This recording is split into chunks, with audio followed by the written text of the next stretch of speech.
I came home to a nightmare no homeowner ever expects. The president of my HOA had decided my RV didn't belong in my driveway, and she planned to make it disappear while I was supposedly on vacation. Her excuse, parking compliance. But, in the end, the only thing that got removed was her president's. Once, I showed her who she was really messing with. But let me rewind and tell you how it all went down. I wasn't supposed to be back for another 3 days. The storm had cleared, leaving the Denver sky a sharp, washed-out blue, the kind that makes every detail look too clear to ignore. That's when I noticed something was off. My Titan sat crooked in the driveway, the front tilted toward the lawn. The side door wasn't shut properly. A chill cut through me. Something was wrong. Keys in hand, I walked up the path and saw her Karen Dinkle stuffing cloth bags into my rig like she was loading it for a weekend getaway. She was barking orders at her husband, Bob, who shuffled around like he wanted to disappear. Their son, Tim, lingered at the edge of the driveway, shoulders slumped, eyes guilty, and then Karen spotted me. She pointed at me like I was an intruder on my own property. "It's rented," she shouted. "You can see the paperwork." "Officer, he's lying, he's here to steal it." She already had her phone out. With a dramatic flair, she dialed 911, the way you'd expect from someone who used emergency services like a personal weapon. I didn't move. Hands open, face.com, feet planted. 2 squad cars pulled up, slow and heavy. I recognized the lead unit, Sergeant Harland. He was the type who preferred suspicion the way some people prefer: strong coffee, steady, unshakable, and always bitter. His jaw was already locked in place, like he had decided I was guilty before hearing a word. From the fence, my neighbor Lee tried to speak up. "Marcus lives here. He's out of town a lot, but this is his house." Harland ignored him. He pointed straight at me. "Sir, step away from the vehicle. Keep your hands where I can see them." I raised my palms, staying calm, but my focus locked on the Titan's side door. Fresh pry marks dug into the metal by the latch, exposed steel, showing where someone had forced it open. "Look at the lock," I said evenly. "That wasn't there this morning. Someone broke in." Harland didn't like my tone, but Officer Dale knew to the beat. Still carrying that fresh academy stiffness, shifted his eyes from Karen to me. You could tell he wasn't fully convinced. Slowly, I reached into the cup holder inside the RV. What I pulled out wasn't just any gadget. It was a relay fob, the kind thieves use to hijack vehicles. And suddenly, the story Karen had spun started to unravel. Small, silent, dangerous in its simplicity. That's what I said as I held up the relay device. This is how they hijack vehicles. The signal gets tricked to your car, thinks the key is right beside it when it's not. I kept my tone steady, each word landing like a tool set down on a workbench. But Sergeant Harland didn't want to hear it. He wanted the story Karen had spun, so I gave him more. I pulled out the jiggler still jammed in the ignition, an ugly blunt tool. Its plastic edges were worn smooth from being forced into locks. It reeked faintly of grease and panic. Then I tilted my head toward the dashboard. The immobilizer light flashed red, blinking proof that the RV's security system had already logged a tampering attempt. My phone buzzed with alerts from my team. Torres, Kim, they'd both seen the trigger, but I didn't show my badge. Not yet. That reveal was a hammer, and once I dropped it, the whole scene would shift. For now, all I had was the truth, my tools, and time. Across the fence, my neighbor Lee raised his voice again. He kept layering fact over fiction. "Marcus has a valid RV permit. He checks it every 2 weeks. It's his. Look at his mail. He travels for work. This is his house. Plain, honest, precise." But Harland, he didn't flinch. His jaw only tightened. He gave a nod to Officer Dale, treating Lee's words like background noise in his script. Then my eyes caught Tim, Karen's son, a yard behind her, shoulders hunched, guilt written across his face. I stepped toward him, softened my voice. "Hey, Tim, you okay?" He blinked, his skin flushed red. "Sir, I didn't mean. I'm not here to make it worse," I said. "Just tell me what happened. Be honest, you're safe." His voice cracked like glass under strain. Words tumbled out before he could stop them. "Mom wanted to make a point. She said if we took the RV, she could prove you didn't care about the neighborhood. She said it would show everyone you were breaking rules. She said it was the perfect target." He flinched as if he wanted to swallow his words back down. And that's when Harland moved, hand reaching for his cuffs, sharp, decisive, like a blade through the air. The crowd instinctively stepped back, as if they'd rehearsed it. Karen exploded. "See, he's trying to intimidate us. He's armed. Look at his hands." Her shriek cut through the air, mistaking volume for truth. That's when I let my voice rise, not in anger, but in steel. "I'm FBI." The words hit like dropped puzzle pieces, snapping into place. The yard fell silent. The crowd shifted, and Harland froze, his hand hovering near the cuffs but not closing them. I let the badge at my belt catch the sunlight. The badge caught the sunlight, sharp, undeniable. For Sergeant Harland, that was the pivot he hadn't planned for. I didn't need theatrics. I simply let it fall into view. "Special Agent Marcus Reed," I said evenly. "I live here.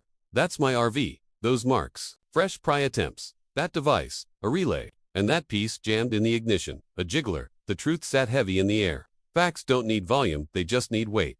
Within minutes, the watch commander had looped in the IA officer. Dale kept the scene under control, separating neighbors and securing the space. Silence spread across the cul-de-sac like a sheet being pulled tight. Karen's face collapsed into a fragile mask of rage and humiliation. Bob stared at the ground, shifting on his feet like he could disappear into his own shoes. Tim curled in, on himself, shoulders folding as if to hide. And Lee, my steadfast neighbor, looked like he wanted to vault the fence and give me a bear hug. Harlan's jaw clenched. Then, slowly, he stepped back. His voice carried a different weight now. Careful, deliberate. "We got a call," he said. "Neighbor reported possible theft.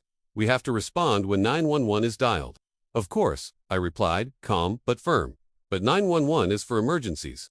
It's not a hammer to swing at people you don't like." The words hung there, soft but cutting. Hypocrisy rarely survives when it's spoken out loud. Dale shifted beside him, hands in his pockets, eyes moving between the jiggler, the relay, the pry marks, and my badge. He landed on Tim Laston. Something in his face shifted.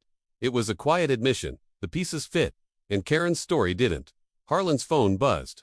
He glanced at the screen, muted the call, but the flicker in his eyes told me the station already knew the real version of events. "Stay right here," he said. "Don't touch anything. We'll need full statements." Then he turned to Karen. "Ma'am, step away from the vehicle." She bristled, voice sharp. "I'm the HOA president. I have authority. You can enforce bylaws," I told her, calm but direct. "What you cannot do is break the law." Her glare was pure defiance, a machine running on fumes. "Do you want me to call?" she began, but the dispatcher's voice still crackled faintly from her 911 line. The redness in her face deepened into something ugly. Karen had always believed her loudness could shape reality, that her title gave her righteousness. But in that moment, standing beside patrol cars and evidence, with neighbors' phones raised and recording, her noise meant nothing. And me, my training demanded precision. Words could twist, but timestamps, photographs, and tools could not. I pointed to the relay, handed it off to Torres for logging. We photographed the ignition. We documented the pry marks. Every detail secured. Then I asked Dale to separate Karen and Bob from Tim. "Just precautionary," I said. He gave a short nod and carried it out. And then, as if the scene wasn't crowded enough, a tow truck rumbled up the street. The tow truck rolled in, its engine buzzing like an angry wasp. Across the side, the logo of an HOA contract company was plastered big and bold. The driver stepped out in a pressed uniform, face stiff with forced professionalism. His voice crackled over a mic. "HOA tow. Authorized removal." Something in my chest shifted. This wasn't random. This was planned. I asked for his paperwork. He handed me a clipboard stamped and signed with official-looking seals. On the surface, it looked legitimate. On the street, appearances matter. The operator didn't wait. He moved fast. Chains clanked. The Titan jolted. Before Officer Dale could step in, the truck had already hooked my RV. Harlan studied the papers, then looked at my badge. His eyes bounced to Karen, who stood off to the side with a smile sharp enough to cut glass. She thought she had one. For a moment, I felt the blood drain from my face. This was bureaucracy at its dirtiest truths, smothered under seals, signatures, and stamps. I stepped forward, blocking the winch. "Stand down," I said, voice firm. "That tow isn't legal. This is a private driveway. Only the property owner or a court can authorize removal. An HOA letter doesn't override the law. In that company," I tapped the logo, "not even on the approved list."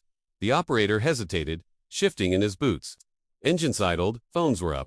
Neighbors were filming every second. Lee shouted from his fence, "Karen, your HOA flyer still says last year's date." Bob moved like he wanted to intervene, then froze when Karen's glare cut through him. My earpiece buzzed Kim's voice. "Ping confirmed. If it leaves, we can track it." Torres leaned close, whispered, "Your call." Harlan was locked in indecision, staring at the paperwork as though waiting for it to grow more convincing. I turned back to the operator, my voice sharpened to steel. "You haul this RV off this property, you're part of a theft, and it's all on camera." The man swallowed hard. His hand hovered. Then he bumped the lever anyway. The Titan lurched an inch forward. Dale barked, "That's enough. Kill the winch." Sirens wailed faintly in the distance. Karen clapped her hands once, sharp and triumphant. Finally, community, safety. But she didn't realize she had walked into the very trap I'd set. The Titan was bait. The ping confirmed. The decoy rig was live. As the tow truck crawled away, Torres and Kim traded a glance. Kim tapped her phone and read aloud. "GPS lock. Baited Titan moving south headed for the industrial yard." My pulse sharpened. The trap had sprung. We let them drive just far enough. Then I called in the state troopers.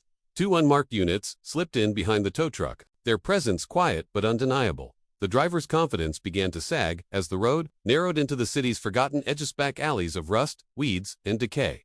And finally, tucked beneath a crumbling overpass, the copper flat storage yard came into view, the kind of place where stolen things disappear. The yard reeked of gasoline and broken promises. Rigs with shattered windows sat half-stripped, wires dangling like veins. It had the lawless air of a place where people brought things they never expected to see again. The tow truck rolled into a corner crowded with other gutted vehicles. When the troopers moved, they spread out like a net, steady, deliberate, practiced. Commands boomed through megaphones. Men and women in plain jackets emerged from shadows. Every step, every angle, choreographed with precision. Then chaos cracked. A side door slammed, and a man in a gray hoodie bolted with a duffel bag. "Hands!" I called. He sprinted past a line of dead rigs, leaped a puddle, but slipped on a streak of oil. His arms pinwheeled, the duffel ripped open, key fobs spilled across the ground like scattered candy. Torres cut him off at the gate. The man juked, right, faked left, then tripped hard over an air hose. He hit the ground face first, wind gone. I was on him in seconds, knee to his shoulder, voice calm and firm. "Don't move, it's over." His eyes locked on the fobs. His voice rasped. "It wasn't my idea," she said. "The HOA had it covered." "Name," I pressed. His lips cracked into a bitter smile. She called herself Karen, said to make sure it all went south. Troopers cuffed him. Meanwhile, Kim emerged from a shed holding up a burner phone. "Same number chain," she confirmed. The runner nodded. "Toward my Titan, we just had to fake the start. Make it look like junk." His voice shrank to almost nothing. She said, "The owner was the problem." Inside the Titan, we confirmed what I already knew. The decoy drives had logged every tamper attempt. The mess inside looked like a storm had blown through, but the data was intact. Timestamps, relay signatures, proof. At the heart of a pile of stolen electronics lay dozens of copied fobs, fingerprints still fresh. Whoever ran this yard had been harvesting signals, cloning keys, selling security like contraband. Then came the box. Inside, a stack of HOA memos, lists of neighborhood vehicles, and Karen's handwriting. Tim's face went pale the second he saw it. The tow operator was cuffed. Another man, greasy, clipboard in hand, was dragged out from a corner office. In his pocket, troopers found a contract envelope.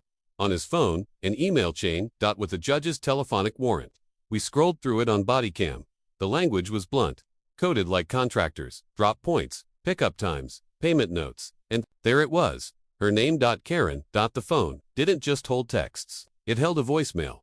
Karen's voice, sharp and unmistakable. "Make sure the rig goes south. We'll deal with the parking fines later." That recording cut through every excuse like a blade. The yard's owner tried to spin his own tale, claimed he just bought junk cars and resold parts. His story was a quilt of plausible lies, but the GPS data shattered it. The decoy logs matched the hook time exactly. The pings lined up like a chain, link by link. We didn't just have a suspect. We had a ring. Back in the neighborhood, word spread like ripples in water. Curtains shifted. Neighbors whispered. Karen's smile, once so smug, had cracked into something brittle. Rules and bylaws mean nothing when stacked against a recorded voicemail and a ledger full of evidence. Dale took the lead on scene, while I kept things steady. Karen made frantic calls, barking into her phone as if she could lawyer her way out with volume alone. Bob muttered at her side, shrinking smaller with every word.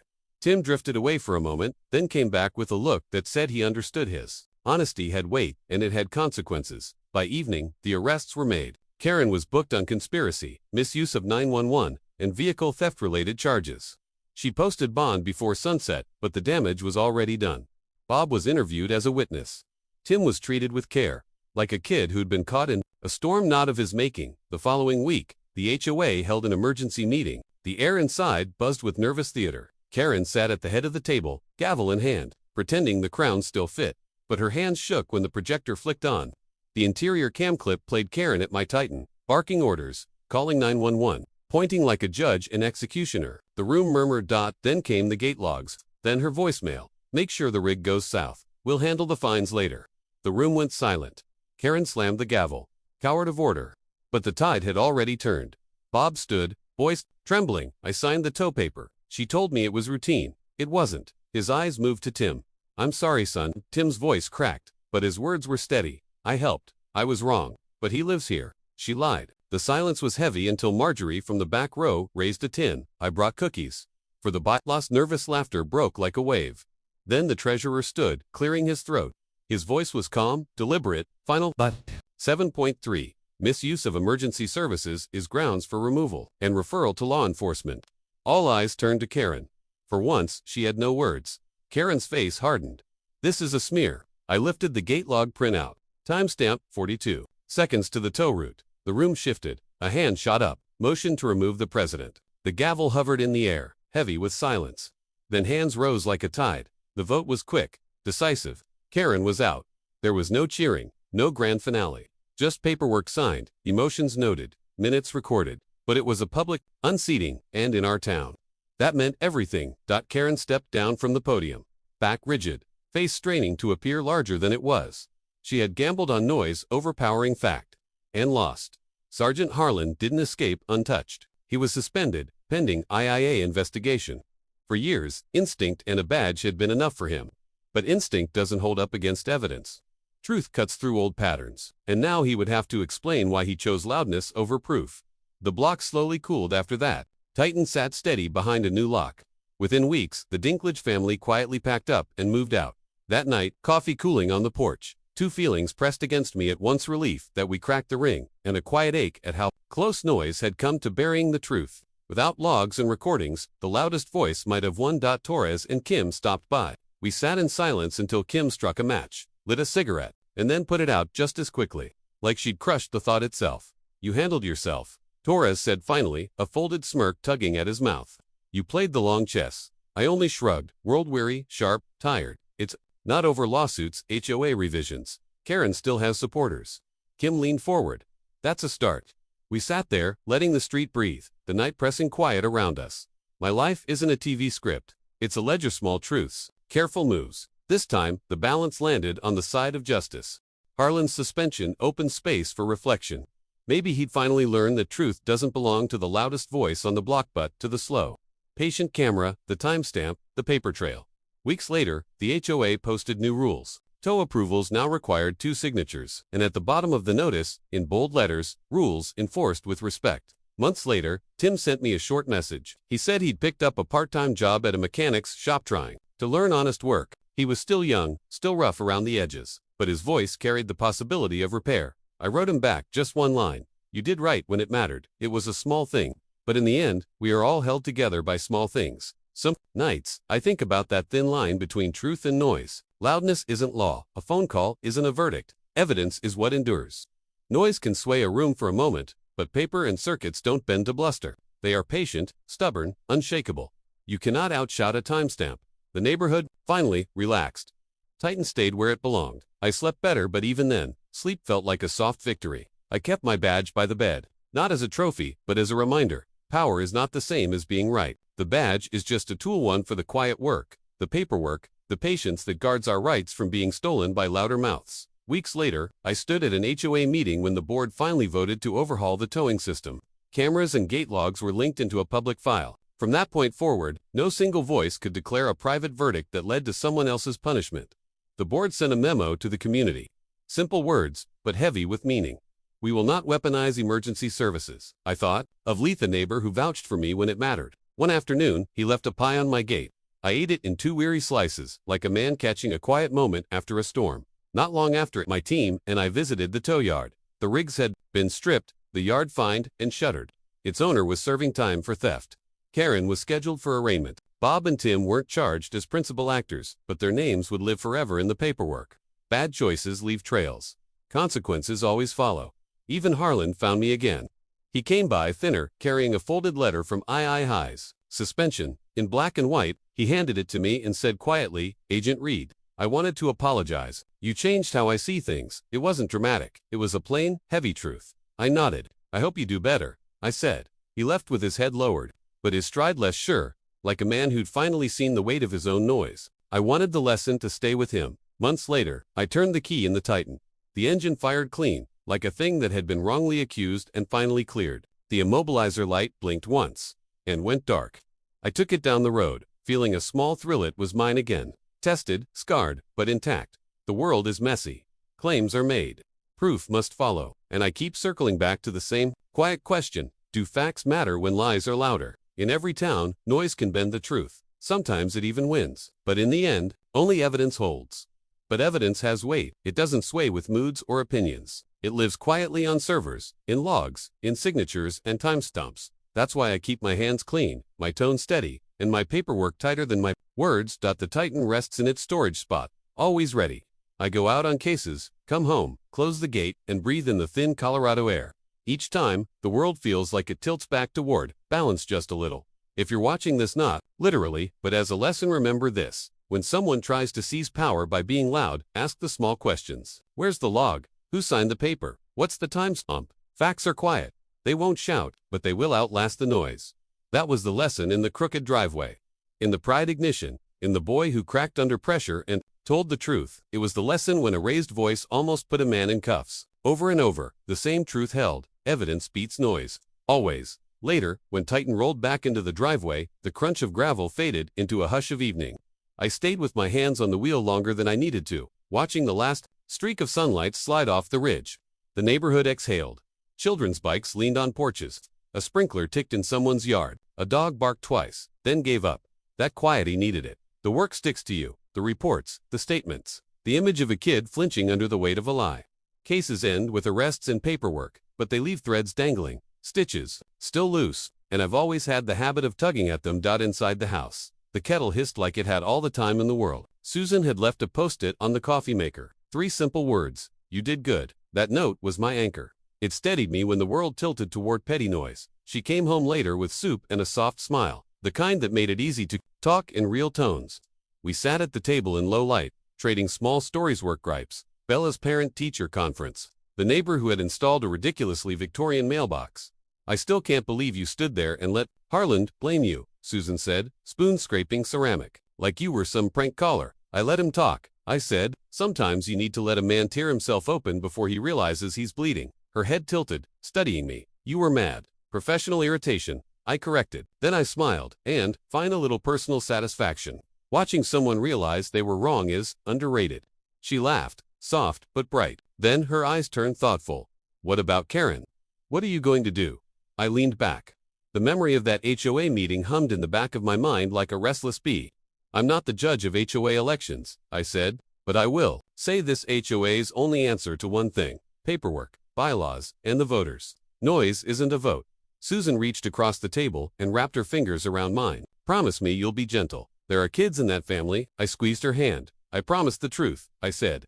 Gentle isn't always the same thing. Outside, the Titan waited under the streetlight, chrome glinting like an animal. At rest, I ran a finger down its hood, feeling the thin layer of dust left behind by months of tension. This hadn't been a dramatic takedown, it was containment. The thieves had chased Beatty and left empty dash-handed. Tim had been the hinge. His guilt was the key that unlocked everything. 19 years old, but with a boyish thinness that made him look younger. He was still deciding which parts of himself to keep and which to throw away. When I sat with him, I didn't accuse, I didn't raise my voice. I just asked one calm question after another. And little by little, the cracks showed. He admitted the relay man had taught him how to zero out cameras.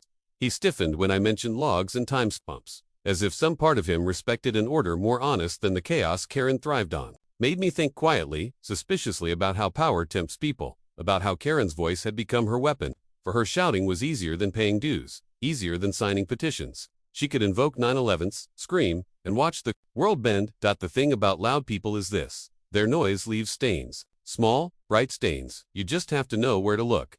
Later, I drove to the Copper Flat storage yard to pull the DVR files and logs.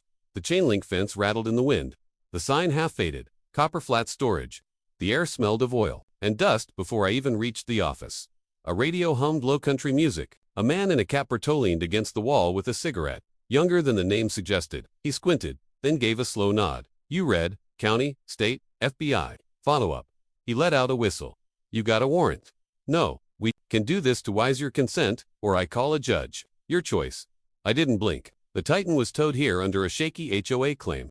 Your GPS logs show movement at 3 in the morning last month. Who drove it? Who signed off on it? Berto wiped his hands on his shirt, trying for casual. We do paperwork straight. If an HOA calls, we hook it and tow it. Not our job to ask questions. And the records, I pressed. The dial-ins, the timestamps for the hook. He shrugged, squinting like the smoke stung his eyes. Everything's on file. But sometimes the owner signs a paper and we get busy. Cars in, cars out. That's how it goes. I laid the tow manifest on the table, tapping the shaky signature. At the bottom, it wasn't Karen's HOA line. The number traced back to a burner phone one that had been riding the Wi-Fi shadows of an Uber route all week. My pen clicked against the page. Berto's face changed, like a man hoping the storm might pass over his house instead of tearing through it. "Look," he said, raising both hands. "If someone calls, saying an HOA cleared it, we hook the car. That's the job. Don't shoot the messenger." "I'm not," I told him, "but if the messenger delivers lies, then I need to know who's paying for the postage." He shifted, then cracked the office door. "You want the logs?" "Yes." We sat across a scarred desk that smelled of old coffee and a decade of cologne. He shuffled dusty folders until the paper gave up its secrets. The GPS trail showed the Titan pulled at 2 a.m., rerouted, parked, then dragged toward the yard. 4 minutes offline, just enough time to attempt a swap.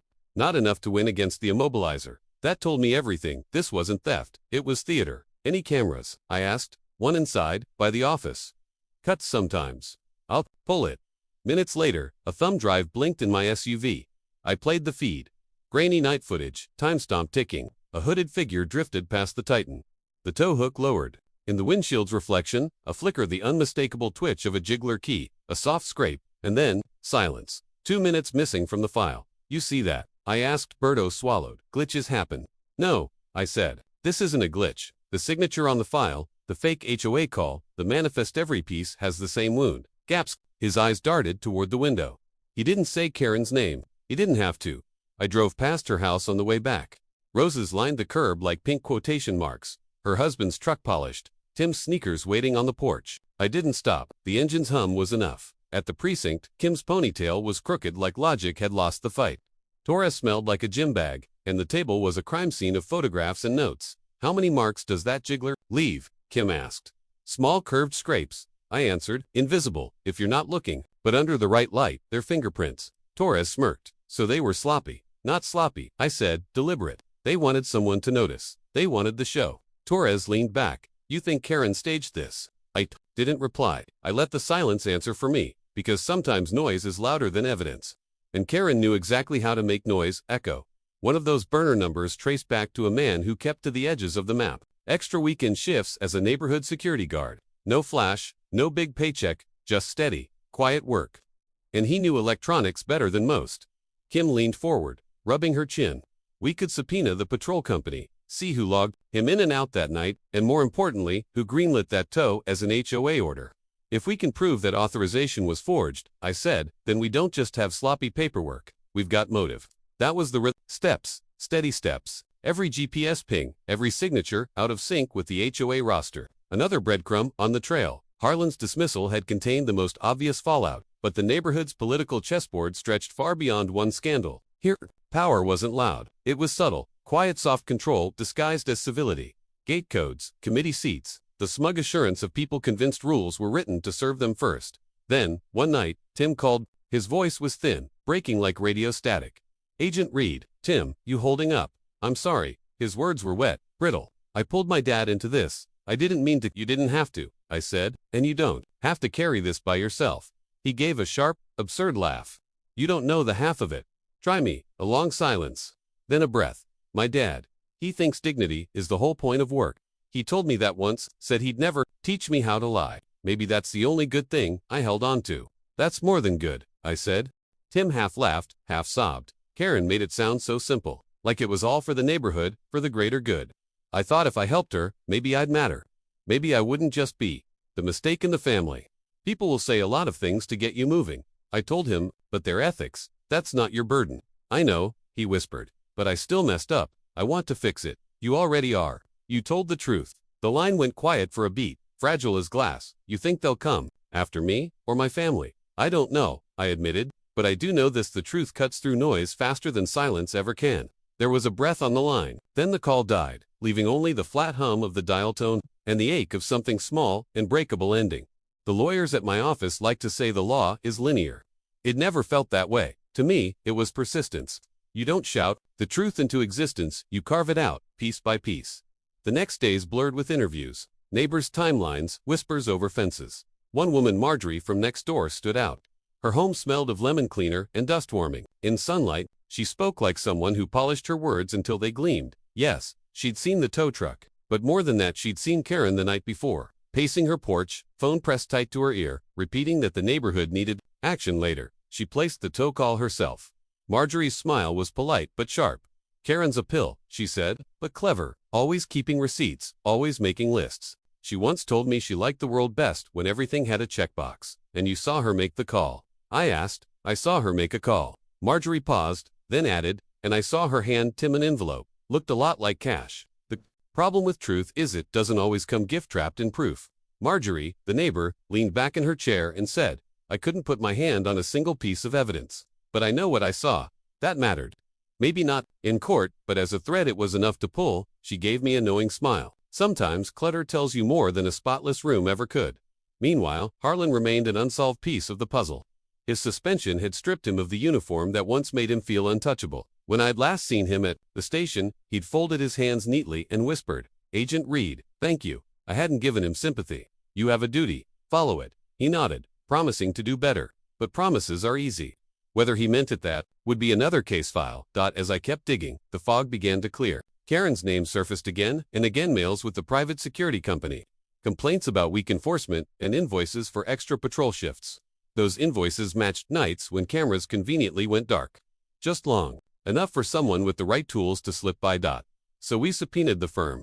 The owner, a man with a salesman's smile, acted helpful at first, but when I started flipping through his records, his smile cracked. A ledger slid out, almost like it had escaped his hand on its own. At the bottom, a note that read, unauthorized expenses. He stammered something about bookkeeping errors. Who picks the names for night patrol? I asked. He hesitated, then muttered, usually the HOA. Sometimes Tim's neighbor gave us names. We didn't ask questions. Kim pressed harder. And the payments. That's when his confidence collapsed. Sometimes the HOA didn't cover it. Someone else did. A favor. They called it messy, sloppy, the kind of sloppiness that betrays a bigger plan. The evidence lined up. Tampered ignitions. Devices to block relays. Garage tools borrowed straight from HOA storage. This wasn't random theft. This was orchestrated, enough to stay hidden, but careless enough to leave fingerprints all over the paper trail. We set up a quiet interview with Tim's father, Bob, a kind man, with calloused hands that spoke of real work, not politics. He drove up in a dusty truck, a sun hat tossed in the back seat, humming low to country music. I expected anger. Instead, I found confusion, like a man walking into a dinner party only to discover his name was on the menu. Over coffee in my interview room, he sighed. Karen told me to stay out of it. She said she had everything under control. I trusted her. Did you know about the night patrols? I asked. He shook his head slowly. No, I thought she meant lawn signs, neighborhood watch, harmless things, not this. Did she ever show you any paperwork? I asked Bob. He shook his head so fast his sun hat tumbled to the floor. No, she just said it was her call, that she had the authority. If someone needed a signature, I should give it. That's how she got your name on the approval forms.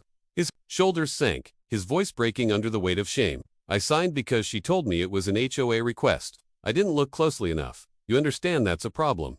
Bob swallowed hard. Yes, I didn't know what she planned. She had this look in her eyes, like she was fixing something that didn't even need fixing. I thought she meant, well, humiliation clung to him like a second skin. That's the human truth. People tell themselves half-truths just to survive next to the ones who misled them. His son had already carried the weight of confession, and now Bob carried the fracture in his own dignity. You'll have to tell the board the truth, I said gently. You'll need to sign statements. He nodded, small and resigned, like a man stepping forward to take the penalty for the sake of his son. That evening, the community center smelled of pizza and sanitizer. Folding chairs scraped against linoleum. A ballot box glowed under the hum of fluorescent lights. Karen took the podium with her usual polished cheer, red lipstick, a voice sharp enough to cut steel. She addressed the room like a general addressing troops. Her husband, Bob, sat in the back, his face carved out of quiet regret. You all know me, she began. I've kept this neighborhood safe. I act for the collective good, and I will not, she paused, eyes narrowing, be bullied by baseless accusations. A ripple of disapproval moved through the crowd. Marjorie sat in the corner, knitting needles flashing, her lap a small battlefield of yarn and purpose. Karen pressed on. Tonight you'll vote on the budget, on enforcement. We must be firm. I scanned the faces, the farmer with the set jaw, the young couple rocking their baby, the retired teacher with silver hair, the man who kept bees. These were people who just wanted a neighborhood that felt steady, predictable, safe. Some clapped, others glared. The air tasted like melted cheese and tension. Applause can't unmake a presidency, but paperwork can. Timestamps can. Evidence can. Still, public sentiment mattered. A community that knows how to ask questions is a community that can't be gaslit, so easily. Karen left the podium to applause. walking like victory was already hers. Bob followed, stoic and small. In the exit line, I caught Tim's eye. He looked thinner, stripped of the bravado he once wore. A boy who had chased approval into the wrong shadows and come back with nothing. "Good speech," he said to his mother. As he passed, his voice cracked. "Thank you," Karen replied smoothly. "You're learning." He walked past me, and in the smallest act of rebellion, mouthed one word: "Thanks." I nodded. Sometimes validation doesn't need a sound. Later, on the back steps of my home, Susan and I listened to the neighborhood exhale. The night felt like a book half closed, a page saved for later. The criminal case had its foundation, but the civic cleanup that would take longer. People had to learn to ask small questions, to replace habit with curiosity, to understand that loud voices don't always mean right. "Do you ever get tired?" Susan asked, reaching for my hand. "Sometimes," I admitted, "but I sleep better when the logs line up." She gave me a small smile. "You sound like a man who secretly enjoys spreadsheets." "Guilty," I admitted, the word slipping out softer than I intended. Silence settled between us, not heavy, just comfortable. Above, the stars stitched the sky into constellations only patient eyes could see. In the distance, the Titan's immobilizer light pulsed like a quiet promise, a reminder that this story wasn't finished. There was still the interior camera clip I hadn't shown the board, the log entry no one else had seen, the coordinated raid with state troopers that was still being drawn out on paper. The arrests were coming, but the real victory, that would be dismantling P's machinery, the gate codes, the private guards. The 911 calls played like trumpets of control. In my head, I built the roadmap, each step sharp, simple, inevitable. Internal affairs documents for Harlan's file, a subpoena for Copper Flats, to unlock the last of the digital storage, a warrant for the security firm's records, a sealed indictment for every participant, and a civil push to return the HOA's power to its members where it belonged. That it wasn't just about punishment. It was about undoing a system of control, piece by piece, until it no longer had gears to turn.